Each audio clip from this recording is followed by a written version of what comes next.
देश के किसानों के लिए केंद्र सरकार ने बड़ा फैसला लिया। शिवराज सिंह चौहान ने दिल्ली में आयोजित प्रेस कॉन्फ्रेंस में बताया कि लगातार प्रयास के कारण देश में दाल और तिलहन का उत्पादन बढ़ रहा है। केंद्रीय कृषि मंत्री ने कहा है कि किसानों को बेहतर समर्थन देने के लिए सरकार ने महत्वपूर्ण निर्णय लिया।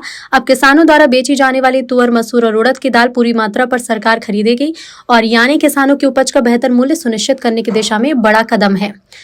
इतना ही नहीं, किसानों को तकनीक से जोड़ने के लिए सरकार ने भारत विस्तार नाम का नया एआई आधारित डिजिटल प्लेटफॉर्म शुरू किया, जिसके जरिए किसान अपनी ही भाषा में फोन कॉल के जरिए खेती से जुड़ी जानकारी प्राप्त कर सकेंगे।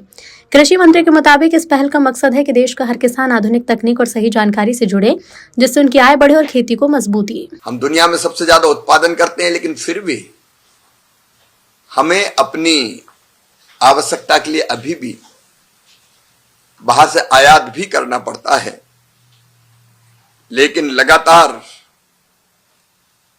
प्रयत्नों के कारण दलहन का और तिलहन का उत्पादन भी बढ़ा है। हमने दालों के उत्पादन को प्रोत्साहित करने के लिए तुअर, मसूर और उड़द की किसान जितनी चाहे उतनी खरीदी करने का भी फैसला किया है।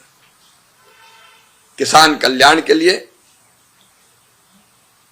हम लोगों ने संपूर्ण जानकारी के साथ एक ही एआई डिजिटल प्लेटफॉर्म बन जाए, भारत विस्तार,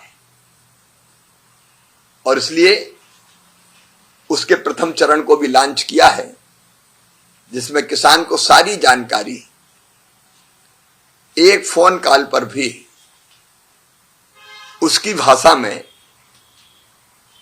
देने का काम किया जाएगा। पिछले वर्षों में हमने एमएसपी पर भी गेहूं, धान, कपास, दलहन और तिलहन की रिकॉर्ड खरीदी की है और किसान को सस्ते दामों पर खाद मिलना सुनिश्चित किया है। उर्वरक सब्सिडी, खादों पर सब्सिडी पिछले साल भी 1,86,000 करोड़ रुपए के आसपास थी।